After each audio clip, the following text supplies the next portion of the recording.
नमस्कार, मैं बानी। जनता की आवाज में आप सबका स्वागत है।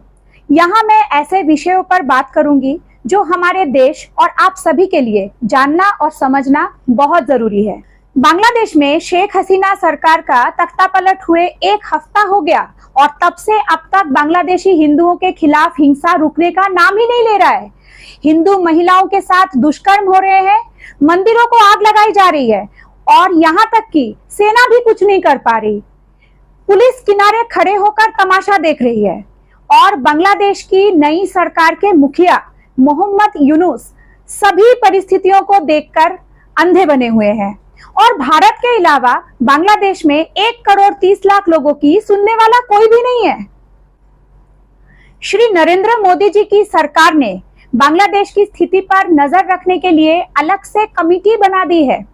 उन्होंने खुद बांग्लादेश के नए पीएम बनने पर मोहम्मद यूनुस को बधाई देते हुए उनको बांग्लादेशी हिंदुओं पर हो रहे अत्याचार को रोकने की अपील की। लेकिन यहाँ भारत में माइनॉरिटीज के नाम पर सबसे ज्यादा सिर पीटने वाले राहुल गांधी ने अब तक एक भी ट्वीट इस विषय पर नहीं किया। ओवैसी के समर्थक खुलेआम ये बोल रहे हैं कि बांग्लादेशी हिंदुओं के खिलाफ हो रहे हिंसा से उन्हें कोई मतलब नहीं है। वो ये बोल रहे हैं कि वहां के हिंदू पर हुए अत्याचार से हमें क्या लेना देना। गाजा के मुसलमान के मौत पर खून के आंसू बहाने वाले के कान तक क्या ये बात अभी तक नहीं पहुंची कि बांग्लादेश में हिंदुओं के साथ क्या हो रहा है।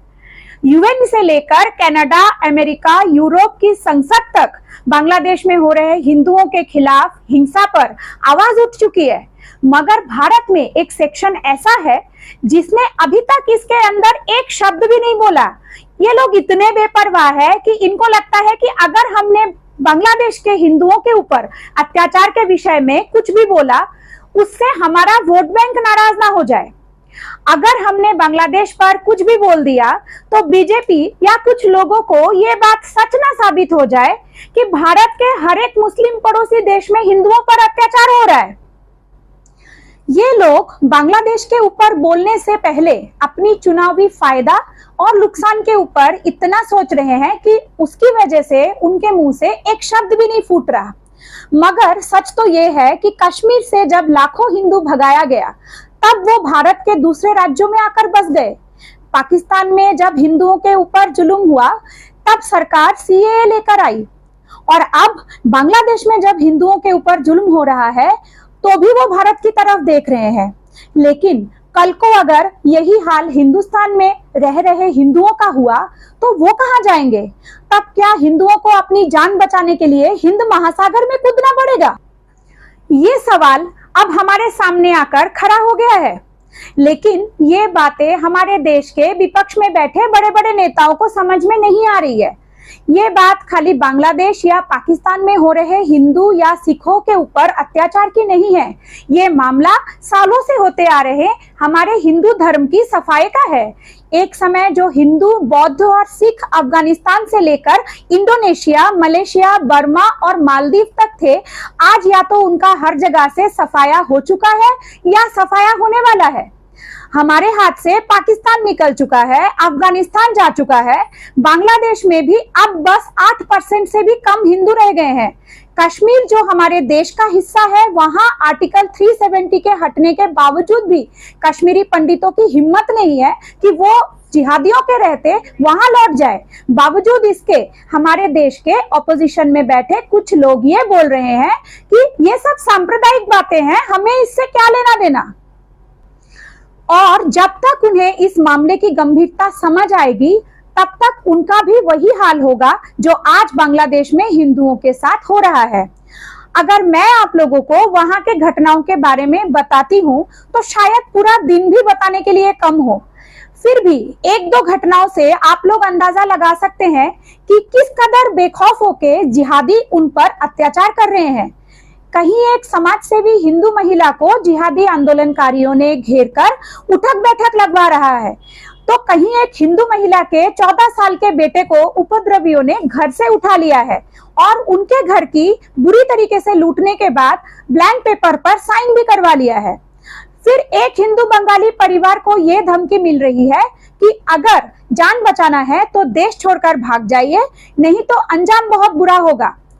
और कहीं एक वीडियो में यह देखने के लिए मिल रहा है कि जिहादियों ने एक हिंदू महिला की बेटी को घर से उठाकर ले गए हैं और उनके साथ दुष्कर्म भी किया है। उस महिला का रो रो के बुरा हाल है।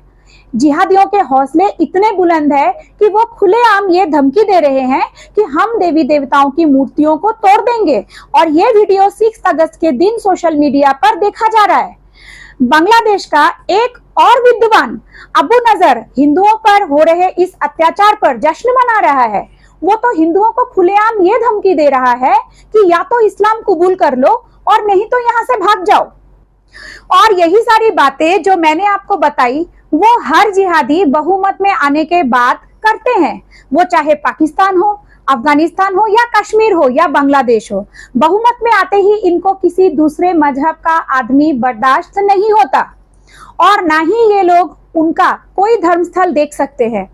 इसलिए मंदिरों को तोड़कर मूर्तियों को इस तरह तहस नहस कर हिंदुओं को मारकर उनको अच्छा लगता है। साथियों, जो घटनाएं मैंने आपको बताया है ये तो सिर्फ टीजर है। असली में जो वहां हो रहा है उसकी इंटेंसिटी उससे कई गुना ज्यादा है। घटनाओं को देखकर और सुनकर दुनिया का हर एक देश के हिंदू का दिल दहल रहा है। अमेरिका में न्यूयॉर्क में यूएन ऑफिस के सामने हिंदू ने विरोध भी किया। फिनलैंड में हिंदू ग्रुप्स ने बांग्लादेश में हो रहे हिंदुओं के खिलाफ अत्याचार का विरोध करने का ऐलान भी किया। हिंदुओं के ऊपर हो रहे अत्याचार पर अमेरिकी सांसद राजा कृष्णमूर्ति ने चिंता जाहिर की। कनाडा से लेकर इजराइल तक बांग्लादेशी हिंदू के खिलाफ हो रहे अत्याचार पर चिंता जाहिर की। अमेरिका ने सांसदों में भी अमेरिका के विदेश मंत्री को चिट्ठी लिखी, मगर कांग्रेस में एक सबसे बड़े नेता राहुल गांधी इस बात पर अभी तक भी एक शब्द भी नहीं बोले। ये वही राहुल गांधी है जिन्होंने गाजा पर हुए इजराइल के हमलों पर 1 किलोमीटर से भी ज्यादा लंबा ट्वीट किया था। इजराइल हमले के मारे गए बेगुनाह फिलिस्तीनियों के दुख में दुखी होकर अपने खून के स्याही से उन्होंने ट्वीट किया था, मगर यही राहुल गांधी ने अब तक बांग्लादेशी हिंदुओं पर हो रहे अत्याचार के बारे में एक शब्द भी नहीं बोला। उन्होंने जब बांग्लादेश में आए अंतरिम सरकार को ट्विटर पर बधाई दी, तब भी वो सिर्फ इतना लिख रहे हैं कि उम्मीद करते हैं बांग्लादेश में जल्द ही शांति आएगी, लेकिन वो ये नहीं लिख पा रहे हैं कि बांग्लादेश में हो रहे हिंदुओं के खिलाफ अत्याचार बंद करवाया जाना चाहिए और नई अंतरिम सरकार को इस पर कुछ करना चाहिए। ओवैसी का एक सपोर्टर तो यहाँ तक बोल रहा है कि हम तो भारतीय हैं और हमें बांग्लादेशी हिंदुओं से क्या लेना देना। और यही लोग वही है जो कि फिलिस्तीनियों के हमले के खिलाफ सबसे पहले सड़कों पर हैदराबाद में उतर आते हैं। क्या अब भी आप लोगों को ये बताने की जरूरत है कि राहुल गांधी से लेकर ओवैसी तक कोई भी विपक्ष के नेता बांग्लादेशी हिंदुओं के लिए जुबान क्यों नहीं खुल रहा है? और जो इक्का दुक्का चर्चा कर भी रहे हैं वो भी सिर्फ एक फॉर्मेलिटी के लिए। चाहे राहुल गांधी हो या कोई और विपक्ष के नेता, क्यों इन मुद्दों पर वो नहीं बोल रहे हैं? क्योंकि ये उनको भी पता है कि भारत में उनका जो वोट बैंक है वो या तो इन हमलों से खुश है या तो उनको इन सब से कोई फर्क नहीं पड़ता। ऐसे में अगर वो इन मुद्दों पर कुछ बोलेंगे तो उनका वोट बैंक नाराज हो जाएगा।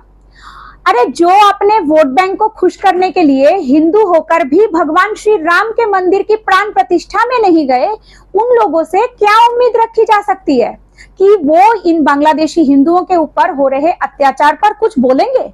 आज बांग्लादेश में 1,30,00,000 हिंदू बचे हैं। वहां अगर 100 हिंदू भी रह जाएंगे तब भी ये कुछ नहीं बोलेंगे। उल्टा भारत सरकार ने अगर आउट ऑफ द वे जाकर इन लोगों की मदद की तो आप अपने देशों में शरण देते हैं तो वो ये कहेंगे कि मोदी जी के पास अपने लोगों के लिए नौकरी देने को नहीं है। ऐसे में बांग्लादेश से लोगों को भारत में घुसाकर वो भीड़ बढ़ा रहे हैं। और जब सीएए लागू हुआ तब हमारे आदरणीय श्री केजरीवाल जी ने यही कहा था। आप सीएए के समय का वीडियो सोशल मीडिया पर देख सकते हैं। विपक्ष का सिर्फ एक ही एजेंडा है, बस अपना गलत नैरेटिव सेट करना। बल्कि वो तो ये दिखाने की कोशिश में लगे रहते हैं कि बीजेपी सरकार उन पर भी कितने जुल्म कर रही है। जैसे कि कश्मीर को लेकर उनका क्या नैरेटिव था? भारतीय फौज वहां जुल्म करती है और कश्मीरी मुस्लिम वहां सताए जा रहे हैं। लेकिन आप देखिए, सताया हुआ वहां मुस्लिम था, लेकिन कश्मीर छोड़कर 7 लाख हिंदुओं को बाहर आना पड़ा। ये कैसा सताना हुआ?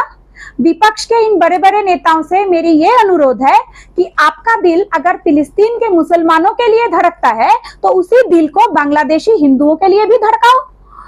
तुम पक्षपात क्यों करते हो? अगर दुनिया के हर एक देश के परेशान लोगों के लिए आप सोच रहे हैं तो फिर बांग्लादेश के हिंदुओं के लिए भी सोचिए। इधर आप लोग माइनॉरिटीज के नाम पर दिन रात आंसू बहाते हैं, तो बांग्लादेश या दुनिया भर में परेशान हिंदुओं के लिए भी बहाओ। पाकिस्तान में अगर हिंदू और सिख माइनॉरिटीज के ऊपर जुल्म हो रहा है तो उस पर भी बोलो। इनका बोलना और ना बोलना सिर्फ एक बात से सेट होता है, वो ये है कि भारत में बैठा हुआ इनका वोट बैंक क्या सुनना चाहता है। बाकी बांग्लादेशी हिंदू भाई बहनों को मैं इतना कहना चाहती हूँ कि हम चुप नहीं रहेंगे, कम से कम वीडियो के माध्यम से ही सही हम सच बोलेंगे। बाकी आप सबका इस बारे में क्या राय है, कमेंट करके जरूर बताइएगा और इस वीडियो को भी ज्यादा से ज्यादा शेयर करें और चैनल को सब्सक्राइब करना ना भूलें। मैं फिर लौटूंगी कुछ नए तथ्यों के साथ। तब तक के लिए नमस्कार, जय हिंद, जय भारत।